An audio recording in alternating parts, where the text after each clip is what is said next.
Olá! Hoje vamos conversar sobre a deficiência intelectual, o sujeito histórico na história. A história, ela registra diferentes formas de ver a pessoa com deficiência. Formas essas que passam do misticismo, do abandono, extermínio, a caridade, a segregação, a exclusão, a integração e, atualmente, a inclusão. Mas durante séculos, os diferentes, eles ficaram à margem dos grupos sociais. Mas na medida em que o direito do homem à igualdade, à cidadania, tornou-se motivo de preocupação e percepção em relação à pessoa com deficiência, começou a mudar. Então, essa rejeição, ela cedeu lugar a atitudes de proteção e filantropia, que até hoje prevalece. A rejeição ainda prevalece também, né? Triste. Apesar dos esforços, né, de movimentos das pessoas com deficiência, seus apoiadores, para que essa postura seja substituída pelo reconhecimento da igualdade de direitos e acessos. E atualmente estamos vivendo no Brasil, em Pelotas, a Semana da Pessoa com Síndrome de Down. Semana de conscientização e orientação sobre a Síndrome de Down, que visa justamente isso, né? Quebrar paradigmas, dizer não ao preconceito, mostrar o quanto as pessoas com deficiência, elas têm capacidade para fazer as coisas, né? E que nós, enquanto sociedade, devemos acolhê-las e dar a elas oportunidades. Mas a deficiência intelectual em si, né, até o século XVIII, ela era confundida com doença mental. Então, vamos perceber que são duas coisas diferentes. A deficiência intelectual e uma doença mental. Então, por exemplo, quando eu falo em doença mental, eu posso considerar, por exemplo, a esquizofrenia. É uma doença mental, não é uma deficiência intelectual. Então, ela era confundida com uma doença mental e ela era tratada exclusivamente pela medicina. Como? Por meio da institucionalização, que se caracterizava pela retirada das pessoas da sociedade e jogadas em instituições situadas em localidades normalmente longe das suas famílias, né?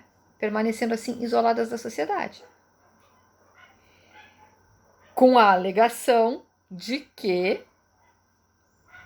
teriam proteção, tratamento ou até mesmo que estariam sujeitas a um processo educacional que naquela época era visto como um processo treinável, porque a sociedade acreditava que pessoas com deficiência não eram educáveis, elas eram treináveis, então que precisariam ser treinadas para viver, inclusive, em sociedade.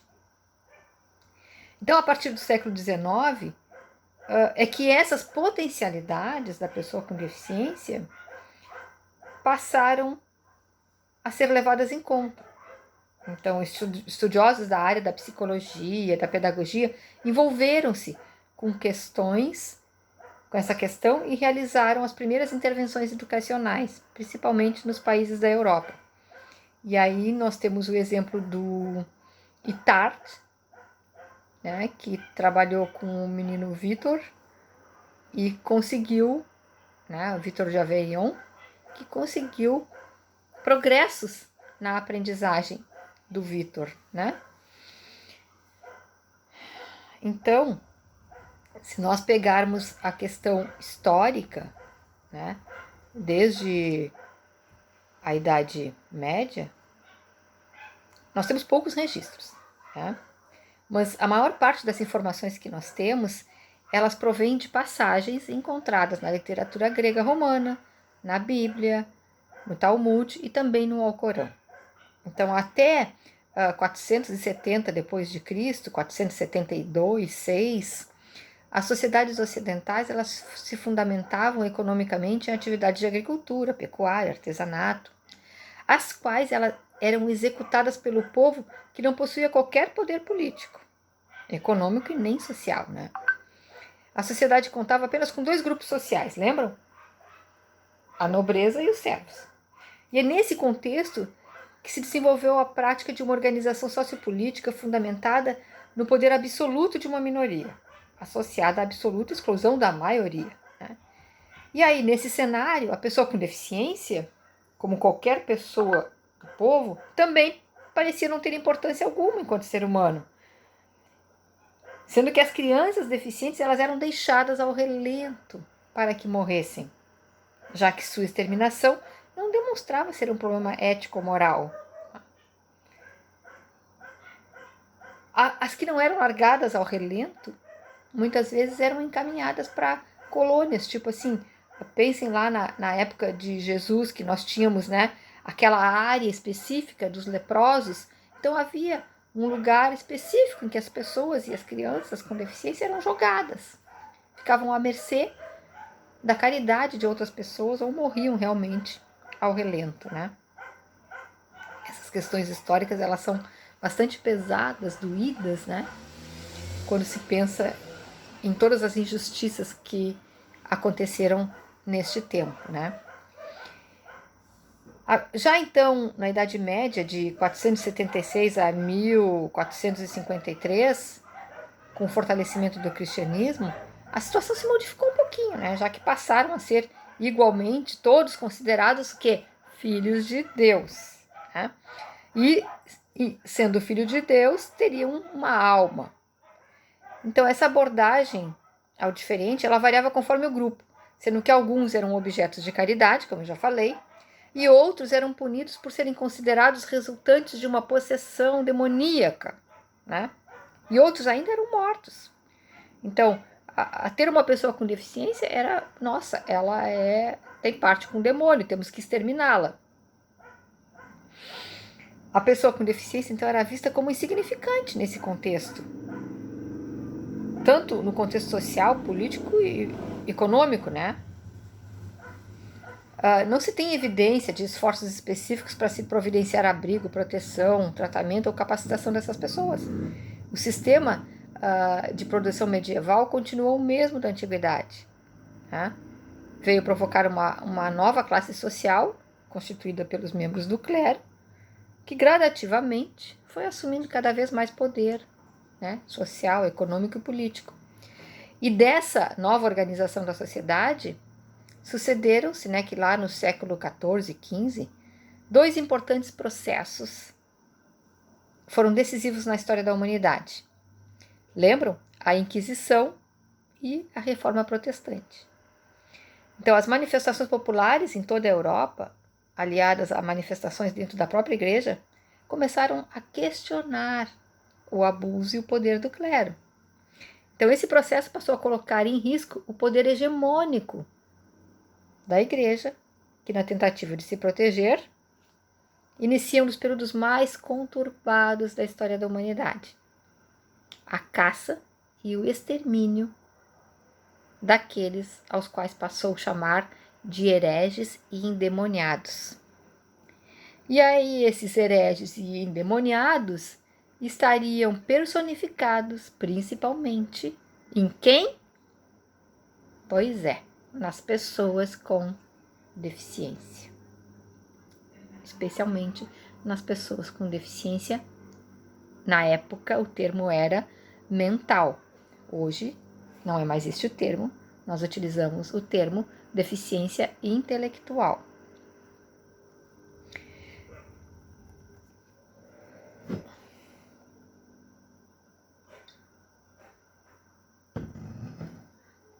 Já lá no século XVI, com a Revolução Burguesa, né, com a ascensão do capitalismo, vamos lembrar que há uma nova divisão social do trabalho. Um lado os donos de meio de produção e do outro os operários, né? Então, com uma nova classe que surge, que é a burguesia, constituída pelos pequenos comerciantes.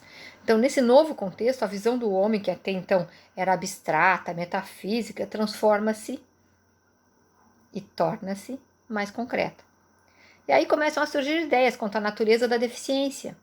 E pela primeira vez, uma autoridade da medicina, Philippus Aurelius Paracelsus, considera ser de natureza médica, um problema que até então estava situado dentro da teologia e dentro da moral.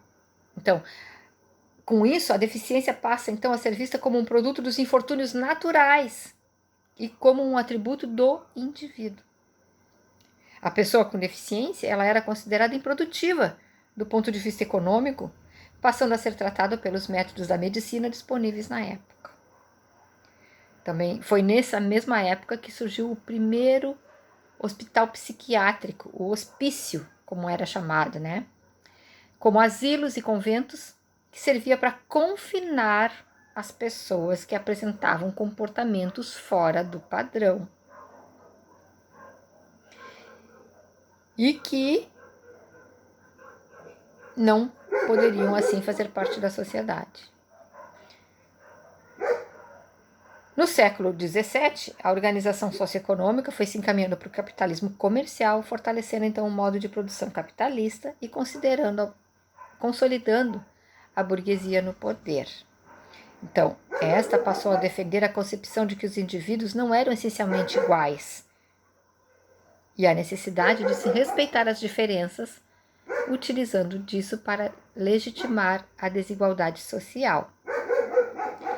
Então, a educação, que até então funcionava semelhantemente ao padrão de ensino tradicional assumido pela Igreja, passou a ser oferecida também pelo Estado, com objetivos claros de preparo de quê? De mão de obra, que se mostrava necessária para o novo modo de produção. E aí, então, nesse período, novas ideias foram sendo produzidas, tanto na área da medicina, como na filosofia e na educação. E em relação à deficiência, continuou predominando a postura organicista, voltada para a busca da identificação de causas ambientais. Então, nessa época, um filósofo empirista chamado John Locke passa a defender que o homem é uma tábula rasa a ser preenchida pela experiência. E hoje nós tanto lutamos dizendo que a criança e ninguém é uma tábula rasa, né?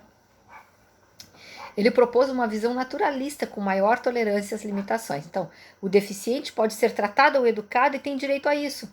Porém, não há vantagens para o poder público, né? E a breve história da deficiência intelectual para a família em assumir essa responsabilidade é inútil. Ele é inútil para a lavoura e para o artesanato e para o consumidor. Ele é um consumidor improdutivo de renda familiar. Ele não tem outro destino além do que do asilo. Então era assim. E isso continua muito forte, né? Nós temos algumas tribos indígenas em que, ao nascer uma criança com deficiência, ela já, quando o pajé identifica, na hora a criança já é sacrificada. Então, a mãe é a última pessoa a ver a criança, né? Porque acredita-se que quando a mãe vê, ela estabelece esse vínculo, né? Talvez vocês hão de lembrar, há alguns anos atrás, eu não vou saber precisar agora, havia uma matéria da Rede Globo em que uma repórter se incluiu em uma tribo indígena, dessas que não tem acesso quase com a sociedade, para ver como é que essa tribo vivia. E, durante esse tempo que ela lá esteve, uma índia ficou grávida e deu à luz. Nessa hora, tinha a pessoa que auxiliava no parto e o pajé junto, né? E tão logo a criança nasceu, a parteira identificou que essa criança tinha síndrome de Down, né? Ela era diferente. E naquele momento, né, nem a mãe olhava, né? A ordem era que essa criança fosse exterminada. E a repórter estava junto e se meteu. Bom, resumo da ópera, ela teve que fugir da aldeia. A mãe, então, olhou a criança e uma vez que olhou, o vínculo ficou estabelecido. E elas, então, fugiram. A repórter, a mãe e a criança, né? Porque a criança seria exterminada. Então vejam que tem muito ainda de cultura, né? Isso aconteceu em 2007, eu acho. Então, nós não estamos mais falando em Idade Média. E isso ainda acontece em termos culturais.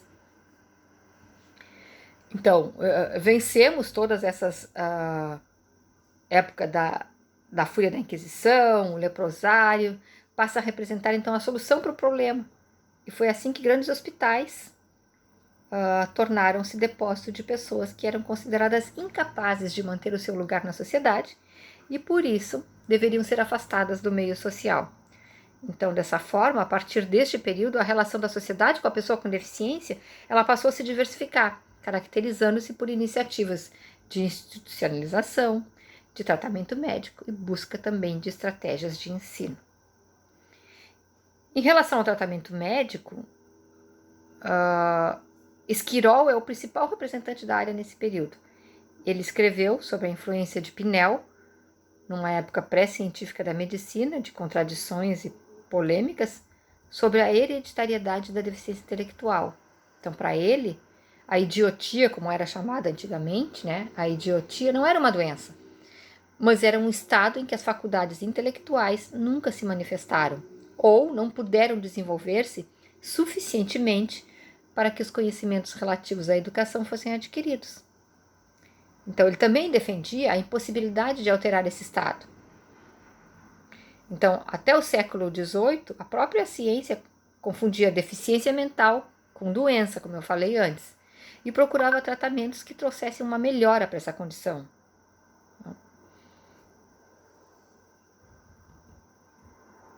Então, essa é um pouco, né, dessa história, né, da pessoa com deficiência dentro da história, né? Então, eles, durante um tempo, eles foram considerados endemoniados, né, para serem queimados. Passamos depois por uma fase em que eles eram criaturas angelicais, enviados de Deus, e aí então mais protegidos. Há uma situação de invisibilidade, né? E nos últimos anos, as pessoas com deficiência têm ganhado visibilidade em todos os aspectos, né? E a deficiência intelectual, ela se caracteriza nos processos educacionais como uma das deficiências mais difíceis de serem trabalhadas na escola.